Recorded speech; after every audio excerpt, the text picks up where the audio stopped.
magnetize your minis, flight stands, custom kits, and all the hobby supplies you'll need from themagnetbaron.com.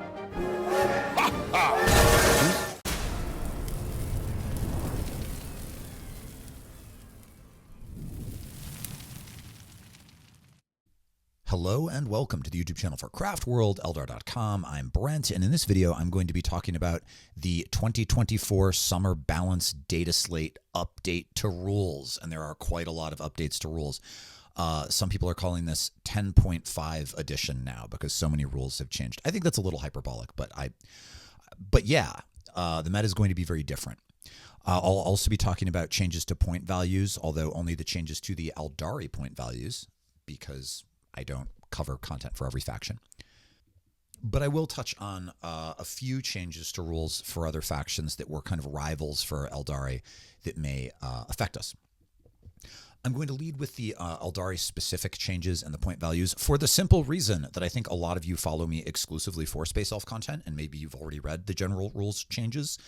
When I get to the general rules changes in the second part of the video, I will talk a bit about what they mean for Aeldari specifically. So if you want to hang around and hear what I have to say about that, great. But it's also cool if you want to tune out after the Space Elf stuff. I would understand and not feel hard done by. Okay, so let's dive in.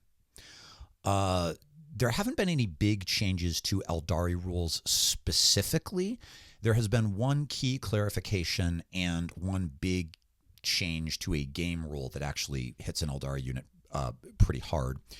So GW has ruled that the unparalleled foresight ability have explicitly ruled that the unparalleled foresight ability, which lets you reroll a hit roll or a wound roll with every unit, every turn of the game, hit roll and a wound roll, you can now use that reroll as a fate die. Like you can just declare, I am re-rolling, and then substitute a fate die. In theory, we could also, well, not in theory, you can also do this with a command reroll. If you were to use a command reroll, you could then use a fate die. Now, this is actually not a huge change because frankly, this is how pretty much everybody was playing anyway. Their major tournaments had ruled that this was cool, that this was the correct interpretation. But I know there were still RTTs out there and just angry opponents at random game stores in like Shropshire where somebody thought that this was an abuse. It's not. It's GW has said this is the intended rule. So we only have 6 fate die to start the game now, but you can use them for rerolls, which is quite powerful. Oh, and because they've also ruled that command points can now be used while fast rolling. Fast rolling is when you roll all your dice at once. So like if you were taking a bunch of armor saves with a Farseer or something on the Invuln, you could roll all of the dice, all of your saving throws, and then decide whether or not you wanted to use a command point reroll on one of them. And then you could use a fate die. So that's cool. That's good. The other relevant rules change is a change to indirect fire rules. So the indirect fire rule has been nerfed. It is still true. The indirect fire conveys an automatic -1 to hit and an automatically grants cover to your opponent if you're firing indirect. Now, in addition, unmodified dice rolls of 1 through 3 always miss, which means Aeldari D cannons are no longer going to be able to use their heavy keyword to still hit on a 3 when they fire indirect. And their point value has not been touched, so they haven't gotten a point value decrease to compensate for that. And this obviously hits D cannons. I am fine with this change. I think that this is a good change for the game. I think that in earlier editions of Warhammer 40k, Games Workshop would include this really cool, seemingly very realistic, like artillery barrage indirect fire rule, and then have to rein it in when it turned out to be too good and sort of detract from the fun elements of the game. And that I think has just happened kind of again in 10th edition. Like they kept from 9th edition the indirect and the cover to try to nerf indirect, the firing bonus and then the cover to try to nerf indirect. But it ended up still being too good, so this is the new nerf. And although it makes D cannons worse and theoretically Night Spinners a little bit worse and the Tempest Launcher a little bit worse, it also means that everybody else's indirect fire is a bit worse. And every now and then I get emails from people who tell me they can't beat Imperial Guard, which you should be able to beat Imperial Guard. But if you were starting with a lot of warm elf bodies not in hulls on the ground and you came up against a guard list with a lot of indirect fire, That could be a real issue. The way to beat guard before was to not have a bunch of squishy elf bodies not embarked, and now that's a bit safer to do, and that's good. You also don't have to worry about your Farseer not attached to a unit of guardians, because your Farseer does not have lone operative, from being sniped with indirect fire. It's it's nice, it's fine, probably good for the game. And because we have unparalleled foresight and because we have fate dice, D cannons are still good. You can still decide you want to automatically hit with a D cannon by using a fate dice roll of a 4. You might be less inclined to include multiple D cannons in a list now, or to really rely on them as target limb fire, but they're still absolutely worth having. And you can get line of sight with D cannons and fire and fade if you need to. And in the late game, you don't even really need to worry about keeping them totally out of line of sight. So I don't think the D cannon is dead, but this is it's not as much of an auto include. And I've got to say that overall, I think this is good for the game, and will also come with benefits for Eldar, because we also will be less killable by enemy indirect. Although the D cannon is definitely one of the units in the game which has been hit the hardest by this, but I think that's fine. Okay, so those are the Eldar specific rules changes that are really relevant. There are a bunch of other rules changes. I will get to those later. Let's talk point values.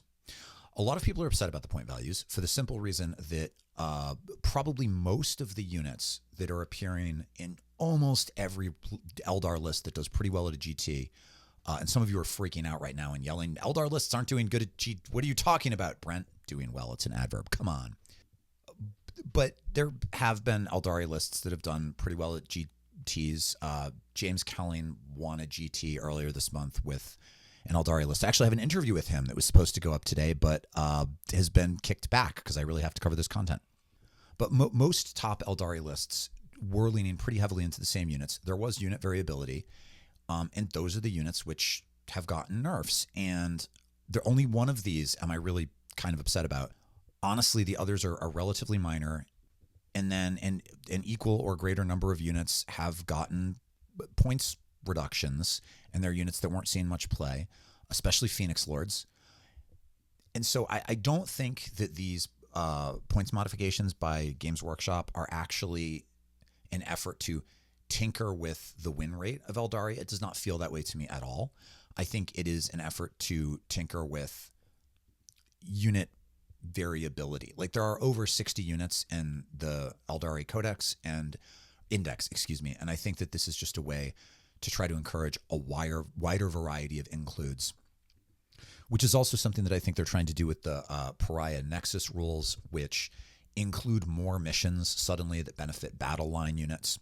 And something that they've been doing for years in Age of Sigmar is every season bringing out new rules that reward or encourage a different kind of unit. And it's very heavy-handed in Sigmar, and I don't think that's what they're doing in 40K, which I appreciate. But at the same time, trying to shake up what competitive players can reasonably use without making the things that they were using completely unviable, I don't think is a bad thing. So I'm fine with the changes I'm about to tell you about. I don't think any of the things that were nerfed have been made terrible or unusable, and I think many of the things that got reductions, I think all of the things that got reductions probably needed them. Let's dive in. Okay, we'll do bad news first. So a bunch of Aspect Warriors got points increases, which is sad because I love Aspect Warriors, but most of these are not huge as percentages of the overall cost. Swooping Hawks are now up 5 points, which is not nothing, to 85 points for 5. And this is on top of, I think, also a maybe 5-point increase in the last round of changes. So, they're up a bit overall. Similarly, Warp Spiders are up 10 points. Warp Spiders are 125 now. And that's not surprising. Warp Spiders appear in almost every competitive Eldari list. And then the other shoot and scoot redeploy super quick unit that got a points increase. Well, I think there is only one other one, right? And that's Shadow Specters, one of our Forge World Aspect Warriors. They went up 10 points to 115. Now, I think all of these changes are kind of fine. 85 points is still competitive for Swooping Hawks. They have Their lethal hits ability and their volume of shots makes them really good into light infantry, but also they can sort of ding something stronger. And that ability to go back into deep strike at the end of your opponent's, after your opponent has had an opportunity to kill them and then reemerge, it gives them great secondary scoring potential, and they still do, and they're also just fast, and they're cheap enough that they can still be a throwaway unit. Swooping Hawks still do all of their jobs perfectly well at 85 points. And Baharoth, which makes a big unit of, any unit of Swooping Hawks shoot and scoot, has remained the same price. So I guess he's the exception. He's our shoot and scoot, super quick unit that did not get a points bump. Similarly, Warp Spiders still do the thing. So they can be one of the fastest units in the game because they can move 24 inches without having made an advance move, which means they can still do an action, which is also actually especially good because Pariah Nexus rules now specify, I think, that if you advance, there's all kinds of things you can't do now, which wasn't the case before. So Warp Spiders will be able to be super quick and still do types of secondary scoring that maybe other units would not be able to do as effectively. And the fact of the matter is that the ability of the volume of fire in Warp Spiders combined with devastating wounds, like what finally made Warp Spiders click for me, for a while I had trouble really getting the value out of them that really good players were getting. And what pushed me over the edge was realizing that you can, because of the devastating wounds and the volume of wounds, like you can park your Warp Spiders next to in a mirror match, somebody's Avatar of Cain and dump a bunch of mortal wounds on it. And you're rolling so many dice that they can hurt just about anything and they can reach just about anything. At 125, they're not as sacrificable as they were before, and you're probably not going to be running. There were people who were running 3 units of these things. You're not going to be doing that anymore, and I'm even a little bit skeptical about 2. But I was only running 1 unit of Warp Spiders in most of my lists, and I'm still going to run a unit of Warp Spiders. The thing that they do a little bit better than anything else, and that's the ability to just be super quick out of the gate to help with scoring.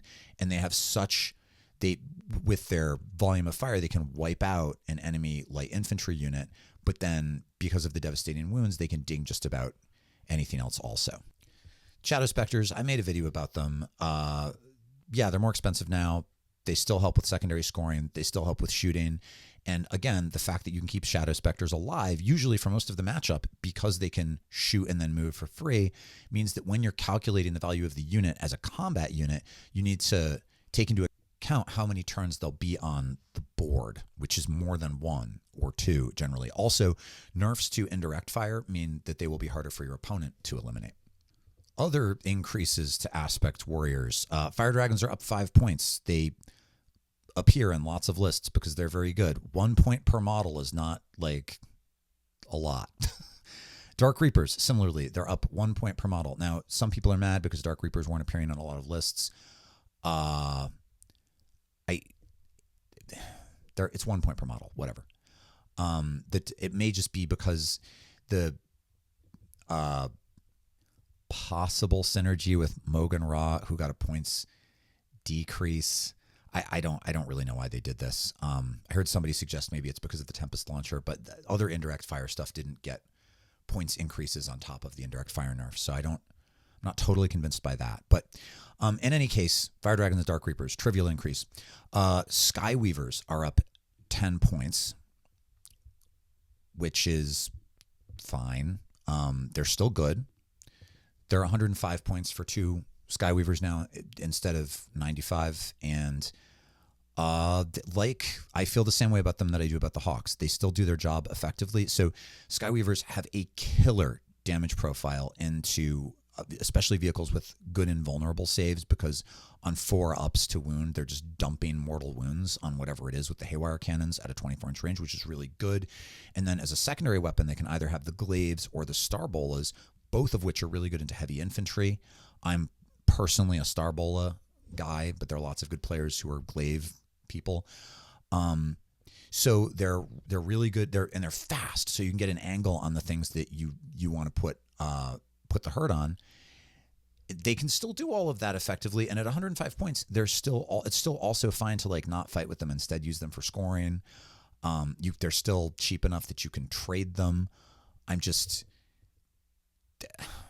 it's fine. 105 points is fine. I thought they were a little bit undercosted at 95, honestly.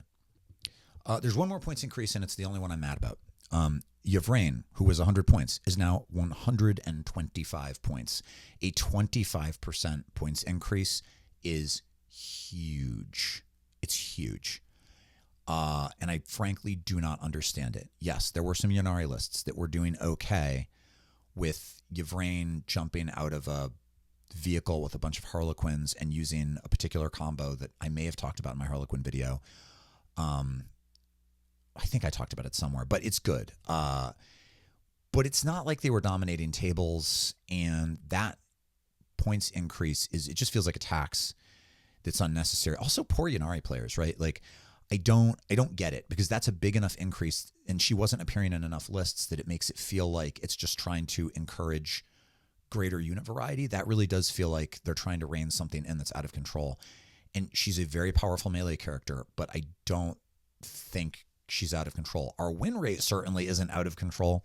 After the last round of balanced Dataslate updates, the Aeldari win rate for a while dropped in tournaments below 50%, and so we clearly don't need to take it on the chin anymore. I will say I think that some of that is a little bit artificial, the low win rate, because I think what happened was there were a lot of top players playing Aeldari simply because Aeldari were one of the S tier factions, one of the factions that if you really wanted to win GTs, there were a few factions to pursue to do that, and Aeldari in the beginning of the edition were the best, definitely. And after that, they were one of like 2 or 3 of the best if you had ambitions to win. And I think that Aeldari were good for long enough that when the last balanced data slate came, a lot of top players jumped ship on them simply because they were kind of tired of playing elves. They wanted a reason to play something else. And then when fewer of those, sometimes they're called meta chasers, and that can be like pejorative. I don't mean this pejoratively, just the people who are picking their faction with an eye towards winning. Not what I do. I play elves even when they're terrible, but I don't fault people for it.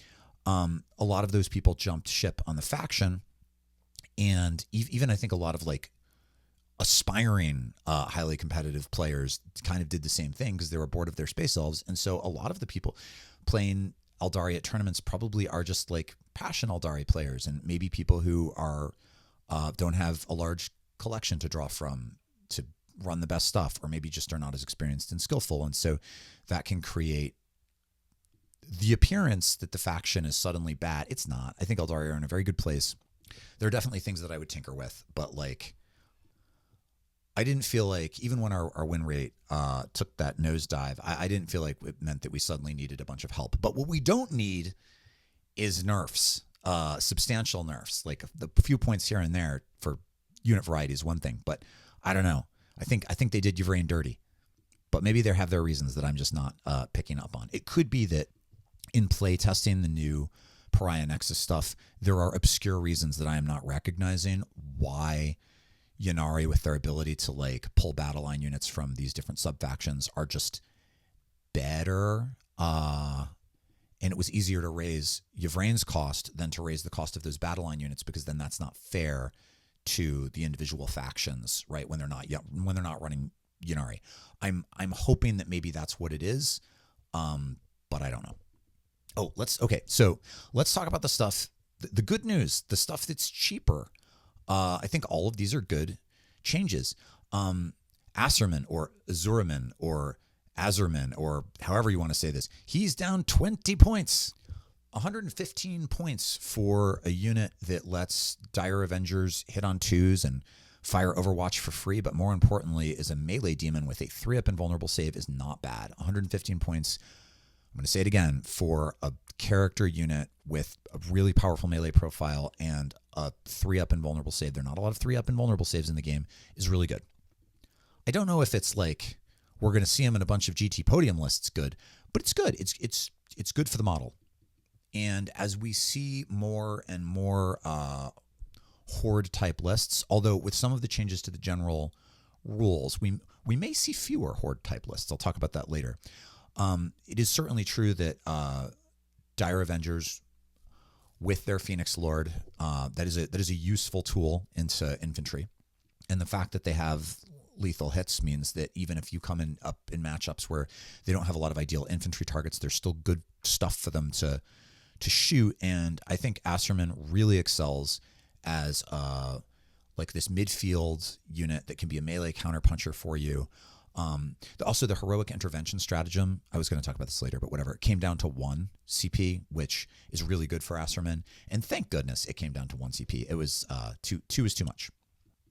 So I don't know. I think this is good. He's also, if you have a Falcon with like 5 whatever in there, 5 fire dragons, and you don't have Fugan in that one, the ability to throw a different Phoenix Lord in there, like Osterman on board, is great.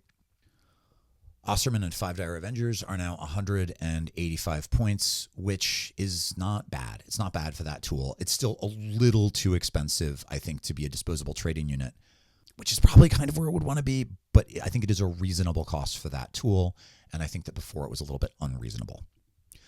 Jane Czar also got a points reduction, delightfully. She's down to 90 points, which is a 15-point drop, which is really quite significant. And on top of the drop to Howling Banshees in the last Dataslate, they're down to 70. I think you're usually going to want to run Jane Czar with Banshees. She really does being able to hit on 2s is kind of a big deal for them because they do have good volume of attacks. At 160 points for Jane Czar and a bunch of Banshees, and being able to, I think, heroically intervene for free. I think she does that. Yeah, she does do that. Yeah, and actually, so here's a funny little change. One of the rules changes. I guess I'll talk about this later again. But abilities that let you use a stratagem for 0 CP now instead reduce its cost by 1. But because heroic intervention is now only 1 CP, it's free with her. The Fights First ability on Howling Banshees, having a big unit that's fast enough to run through walls into your opponent's backfield, but can hang in the midfield in the meantime and be a melee screen that has hit strikes first. That's good. It's good. Jane Czar is particularly good into like hoardy, durable armies with good armor, certain kinds of marine build. Like there are actually some marine horde armies running around, which is weird. And as many of you know, Banshees are my favorite aspect warrior. I'm kind of a Banshee apologist. So 160 points for this package seems good to me. It seems exciting. I'm definitely going to play around with it. I think it's particularly good out of a Falcon. Now, Karen Dross also is down 10 points. He's also 90 points. And although I'm a Banshee apologist, I have to acknowledge that between the two, Karen Dross, I think, really is objectively the better Phoenix Lord. His damage output is just fierce, especially coming out of a Falcon, because the Falcon can grant rerolls to wound. And if Karen Dross and his accompanying Striking Scorpions can fish for Manda Blaster, like mortals, dev wounds, that just makes them really powerful. There's very little in the game that Karen Dross cannot do some real damage to. His because with the regular Striking Scorpions, their bonus ability is more restrictive. It's only into infantry. Karen Dross has a wider variety for his threat profile. If you can get him there, and I think that usually means coming out of a Falcon, he's really good. And this is something in my upcoming interview with Boone. I asked Boone to give us a short masterclass on Karen Dross and a bunch of Scorpions, because this is a build he really likes out of a Falcon. He has a lot to say about that. So a decrease on a unit that I think was already, a Phoenix Lord that I think was already usable in competitive play. That's good. That's solid. That's a positive change. Malgan Raw also got a 15-point decrease to 115. This one I think did not go far enough. The obvious problem Malgan Ra has is he synergizes so poorly with the unit that he's meant to lead, because in order to get his full value, he has to be both a melee and a shooting threat. But if he's leading Dark Reapers, he doesn't want to be anywhere. They don't want to be anywhere near melee, so it's just really difficult to make use of that. If Malgan Ra were 90 points, like Karen Dross and Jane Czar, then yeah, maybe there's stuff that you could do with them. Have him be that like 6th guy in a Falcon or something. But I think as it stands, that's just not. It doesn't get him there. The Void Weaver, that Harlequin target elimination tank, is down 10 points to 115, which is good. It was way overcosted at 125 right at the beginning of the edition, before they changed the mortal wound, dev wound rules and everything. People were spamming these things along with Wraith Knights, and they went up to 125, I think, from 100. I kind of think they could go back down to like 105. I'm not sure that this is enough of a points decrease compared to some of the other options, but it's especially good for mono Quinn players who are definitely going to want 3 of these things on their list. If you're not getting to a GT podium probably with mono Harlequins, and if you do, you're definitely going to be a guest on my channel if you'll consent. But good for mono Harlequins, maybe not quite far enough to be a serious consideration for the rest of us, but maybe something at 115 is like, it's tradable. Still, I think we probably in that points category have some better options. I still like Warwalkers a little bit better for that same cost. The Viper, though, is down 10 points to a lean 75, and I'm really happy about this. I think it's really good. I think this is probably where the Viper always needed to be, because what it does, it puts the Viper kind of back in the position that it was in the last edition, where it's just durable enough that it's kind of difficult for your opponent to kill. It needs to take some dedicated heavy weapons fire, but it's cheap enough that your opponent doesn't really want to shoot it with dedicated heavy weapons fire. It's fast enough that it can score you secondary objectives, and because you can put a Bright Lance on it with Unparalleled Foresight, our faction ability, that Bright Lance is rerolling both to hit and to wound. That's a neatly pointed, tidy little package, I think. And the ability to strip cover, by the way, you can shoot one thing with the Bright Lance and one thing with the Shuriken catapults, and use the catapult shot to strip cover for, say, like your big unit of Wind Riders, if you're doing that, which I think I recently made a video about big units of Wind Riders. I think that as the meta changes, big units of Wind Riders are getting better and better. So I really like Vipers. I think that probably the biggest winners here are Karandras and Vipers. And in combination with the points increases to the other kind of disposable fast scoring units, so like Skyweavers and Swooping Hawks and Shadow Specters and Warp Spiders have all gotten more expensive, and Vipers have gone down, which makes it easier for you to be like, yeah, and I'm going to include some Vipers on my list, 1 or 2 Vipers, primarily for scoring purposes. I think it puts the Viper back on the table as a unit with a clear role. And I'm excited about that. I like my Vipers. The models are old, but I still think they look cool. And lastly, the Wraith Lord is down 15 points to 145. Now, maybe I'm wrong. I don't think this quite gets the Wraith Lord there. And that is because the 4-up to hit, both in melee and in shooting, makes it just not a terribly credible threat. Like, if you get hot dice with the Wraith Lord, it can destroy something. But a lot of the time, it's just not that big a threat to an opponent. And also, if your opponent is any faction that can give something -1 to hit, like we can with lightning fast reactions, being able to make a powerful kind of expensive unit only hit on 5s pretty much invalidates it completely. So, and because it doesn't have an invuln, even though it's got a good toughness and a 2-up save, because it doesn't have an invulnerable save, it's just not quite. Given that it's not super good at killing stuff, I kind of also need it to be reliably durable. But when it's not quite reliably durable enough and not quite good enough at killing stuff, if it lost its generate CP ability when it kills stuff and got instead a 5-up and vulnerable save, I would say, yeah, at 145, the Wraith Lord would be a solid, maybe mid-board move blocker kind of disposable thing. Or if it were like 135, it would be good. I could be wrong here. Now, maybe I'm just pathologically terrified of ballistic skill and weapon skill 4-up, but I am. I think what ballistic skill and weapon skill 4-up, I think, is really bad for a unit that's trying to be something other than just a tough guy. This is also especially bad news for the Wraithseer, which when they were both 165, the Wraith Lord was still the better pick, and now the Wraithseer is just, obviously you would never take a Wraithseer except for narrative reasons. And I think it's weird that they bothered to mess with Forge World values at all. They changed the Shadow Specters, but they didn't do anything for any of the other units, most of which are not really seeing play. I guess maybe there's kind of an attitude towards the Forge World stuff that if it's overpowered, we'll nerf it, but we're not going to help it if it's underpowered. I feel like the Forge World stuff has become sort of a nice to have, fun to play with, but not really intended to affect competitive play in the way that maybe in previous editions it was. For many factions in previous editions, the Forge World stuff was some of the most powerful units they had access to, and I think in general that's not true anymore. So there you have it. Those are the points value changes and major rules changes for Aeldari. And I don't think it changes the overall competitive viability of the faction. I think it just makes things a little different, which is interesting. Okay, let's talk about changes to core rules and other changes to the game and the balance data slate.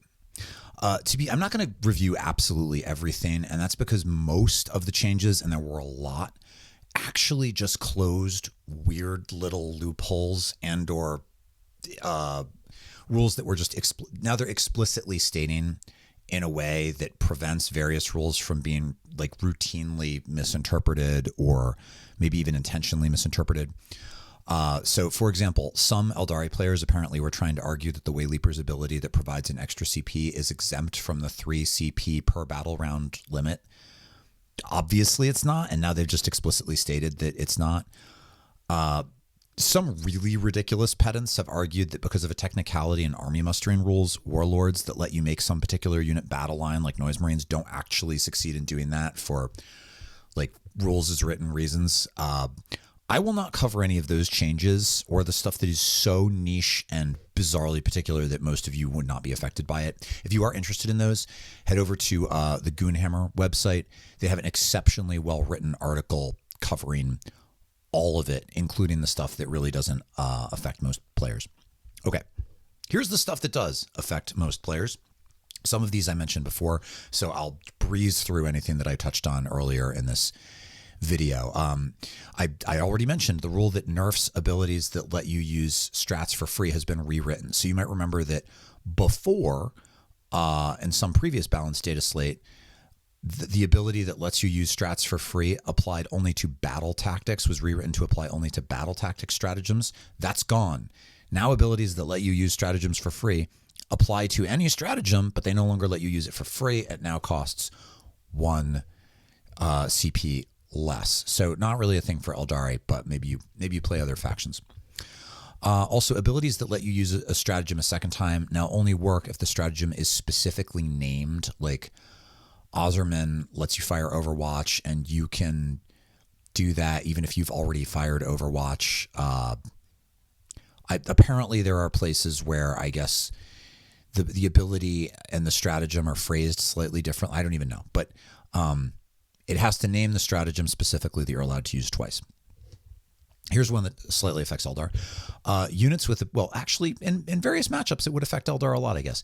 Units with abilities that prevent them from being targeted outside of 12 inches now are only untargetable outside of 18 inches. So if you had an ability that said you can't be targeted outside of 12 in the shooting phase, now it reads 18 inches. So this is obviously helpful to us in matchups where other people have those abilities, but hurtful if you are running Illic Night Spear, who not only has that ability, but gives it to the unit of Rangers that he leads if he leads a unit of Rangers. Now, a lot of people aren't like running Illic, so this doesn't change the competitive landscape for Space Elf players, but if you're an Aletok player, that does kind of stink, because that was like probably your most special Aletok trick. Okay, strats that let you, here's another one. Strats that let you add units to your army are now limited to once per game. Aeldari don't have any stratagems that let us add a unit to our army, but we play against factions that do. The two big ones that leap to mind, Imperial Guard can do this, reinforcements, they just keep bringing on more disposable infantry. They can now only do that once per game. Obviously, that's a big shift. Tyranids, I think Tyranid Endless Swarm can do this. I'm almost positive. And it can be difficult for Aeldari to play into horde lists, and now that's not specifically a thing that you need to worry as much about. Now, obviously, horde lists will still be effective especially if they can resurrect one of their big horde units once per game, but this does rein that in a little bit, which is nice. There's some other rules changes which, although they're faction specific, target factions that are like hard enough for Aeldari to play into sometimes that I think it's worth mentioning. Various people have been writing me emails about orcs being a problem in their local meta, especially the Green Tide detachment. So this got a big nerf. Now the 5-up invulnerable save for boys units that they all had previously in Green Tide detachments is now only 5-up while there are more than 10 models in the unit. And then it goes to a 6-up, feel no pain. So this makes them like, I don't know, 25% less durable. Once you've chewed your way through the first half of the unit, the second half dies a lot more easily. Theoretically. Also, I think they could reroll ones before, I'm pretty sure, on their saving throws, and now they can't, which it also matters. So Green Tide orcs are less durable. That matters. Here's another one that I'm happy about this because it kind of felt like an oversight. The Thousand Suns have a Doom Bolt ability that allows them to, it's like a workaround for a lone operative. So I had mentioned when I did my video, I think on the Death Jester, you have to keep an eye on this because your Death Jester can get popped with a Doom Bolt from pretty far away. Doom Bolt has been rewritten to make it clear that you're not allowed to do this. It's like another shooting attack. You can't you can't be a workaround for a lone op. So like undead space wizards are a little bit less scary to play into than they used to be. This one is not like Tyranids haven't been a problem for Eldar, but Tyranids did get a lot of buffs in this balanced Dataslate update. One of the notable ones is that when they're in synapse range, their army ability I think this is fair too. Like Tyranids were not good enough. Now when bugs are in synapse range of their psyker bugs, they get +1 to their strength, which is good, right? It's powerful. So their Tyranids are better in melee than they used to be. And then this next one, the rules for pivoting changed. On the one hand, this is kind of a big change. On the other hand, I think so many people were not playing this rule correctly, even at tournaments, that for a lot of players, this will not necessarily feel like a big change. I think a lot of people were not pivoting. But the way it used to work was that if you have some unit that needs to pivot before it moves, you had to like measure how far the outermost part of the unit was turning before you moved and subtract those inches from it. Was the thing. All that is gone, and now it's been simplified. So, but there is a weird layer of complexity. It is simplified for the purposes of like casual matched play and narrative play, but then specifically for Pariah Nexus tournament games and the Pariah Nexus tournament guide, there's a slight modification to this. So there's actually 2 versions of the pivot rules. So I'm going to explain both. The simple version for casual play and narrative play and like casual matched play is that anything on a round base pivots for free, and vehicles and monsters on non-round bases, if you need to turn them before they do a thing, they just pay instead of like measuring how far they turned, it's just a flat 2-point movement penalty. You pay 2 inches to pivot, and then you can pivot any number of times and move and do the thing. Now, if you're playing a Pariah Nexus tournament game, so if you're using tournament rules or playing in a tournament, that rule applies to anything that's not on a round base, not just vehicles or monsters. So, for example, Yvraine. It's like maybe the only thing I can think of. Yvraine is on one of those long ovular bases. If you were to use her deep strike ability to bring her in on a board edge, and then you like wanted to turn her sideways to fit her in, but then for some reason you had to like turn her before she charged, I don't even know. You would fit somewhere, you would take a 2-inch penalty, but it's a thing. Again, I think most people I don't think most people were being very careful about pivoting anyway, but it's a new rule. So devastating wounds changed a little bit. You may remember that in the beginning of the edition, devastating wounds did mortal wounds, and then they didn't do mortal wounds because that was too powerful. And now they do mortal wounds again, but the mortal wounds don't spill over. And what that means for you new players is that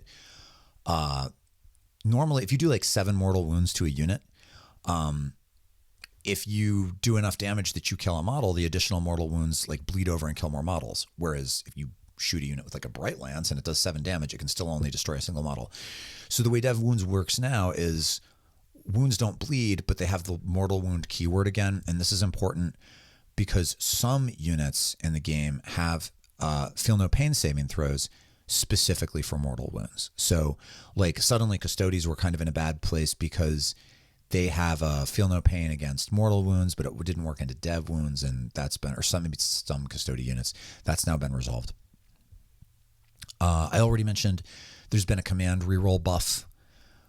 You may now use a command reroll when fast rolling. So instead of being like, I might want to reroll one of these dice, so I'm going to slow roll my ones to hit. Instead, you can roll all the dice at once and then CP reroll. This may also just be a clarification. Like I think a lot of people were playing it this way anyway, and it makes the game go faster. So just in case there was any question, you can roll all of your dice and then command reroll one of them. The grenade strat has changed. Ooh, this one matters for Aeldari because fire dragons and guardians and autarch wayleapers and other stuff that has grenades. You can no longer use the grenade strat after falling back or advancing. And that definitely matters, especially with like the autarch wayleaper. I've definitely relied in the past on being able to advance with that to get it within range of a tank or a big monster with a good invuln save to throw a grenade. So slight nerf there. I already mentioned the massive nerf to indirect fire, whereby, well, it feels like a massive nerf as an Aeldari player, whereby in addition to the old penalties of the -1 to hit and the automatic cover, unmodified hit rolls of 1 to 3 automatically fail. Now, for a lot of armies, that's not really a nerf because they were already ballistic skill 3, firing indirect -1 makes it a 4-up. But for Eldar, with their heavy keyword on their D cannons, they could still hit on 3s with indirect. That's not a thing anymore, and neither can other factions that have ways to hit. You previously had ways to hit on better than a 4 with indirect. There's been a change to the tank shock stratagem. So you may remember that for the tank shock stratagem is a little bit like the grenade stratagem for driving vehicles into things.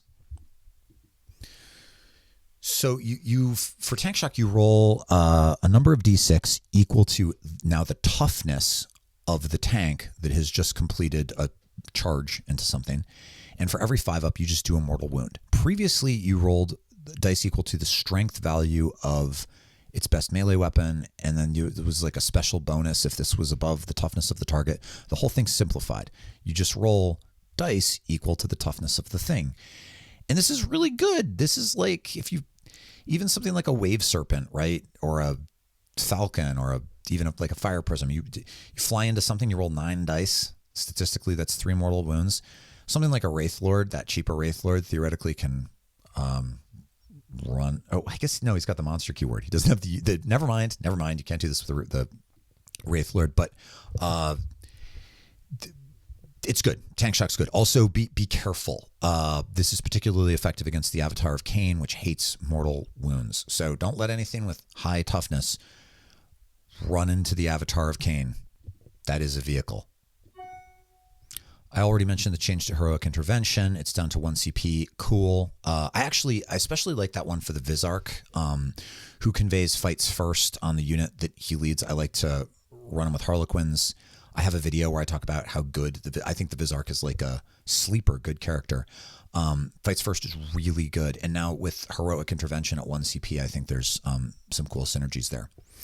There's been a clarification to Big Guns Never Tire. I think it maybe always worked this way, but they have clarified that Big Guns Never Tire is a shooting phase rule, which means it does not apply in not the shooting phase. So your tanks and monsters that are engaged in melee cannot, for example, fire Overwatch. I think most people were already playing that way. Another clarification. There's been a clarification for objective markers. It's now explicitly true that nobody controls objective markers at the beginning of the game, which means you no longer need to worry about deploying units onto your home objective or units that forward deploy.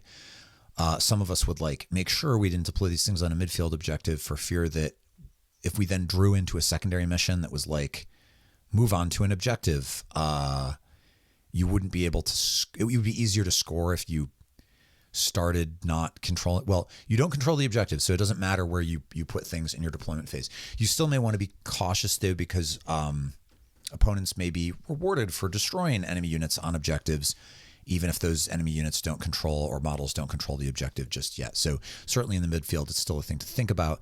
But if previously you were pussyfooting around controlling objectives at the beginning of the game, so you didn't shut down your own secondary scoring, now you don't. Now it has been made clear that that is not a thing that you need to worry about. It was already arguably not a thing you needed to worry about. Okay, that's what I've got. I will say that some of the other changes to particular factions, AdMech, for example, I think maybe got an army-wide ballistic skill increase. There have been other changes to other units for other factions that will definitely change the meta in a big way, and also just the Pariah Nexus rules. And again, I'm going to need to do a video pretty soon on the new Pariah Nexus missions. The Leviathan deck is out. The Pariah Nexus deck is in. There are a lot of similarities. There's some important differences.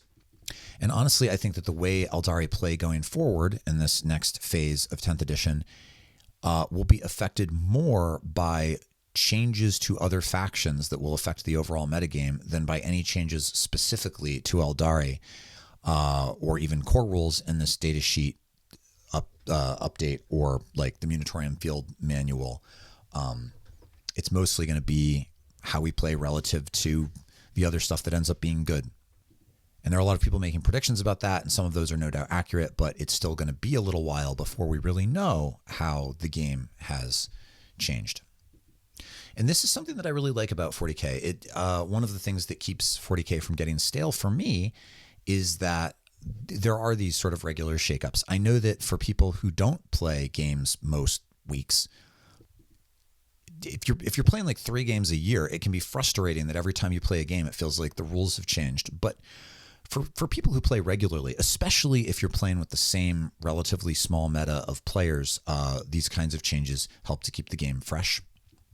And I do think that they've resulted in what is probably the most balanced version of 40K maybe we've ever had, which I appreciate. Okay, so that's what I've got. In the next few days, I'll try to have my the interview that I mentioned with James Kelling go live Boone from Goonhammer. He ran a very cool, slightly unusual Aeldari list earlier this month that I mentioned won a GT, and I think that it's a build that is still very viable after all of these changes. And then, of course, I'll have to do a video in the very near future just on the Pariah Nexus deck. So that's coming too. In the meantime, if you liked this video, I hope that you will click like. If you have not yet subscribed, I hope you will subscribe. And if you have been thinking to yourself, should I become a patron? The answer is yes. It's only $3 a month. It's trivial. And it would be great to have you over on the Discord. That would be awesome. And as I often do, I will link that in the video description. I will also link the downloads on the Warhammer community site for the points updates and the balance data slate. All right. Thanks, everybody. Back again soon. Take care.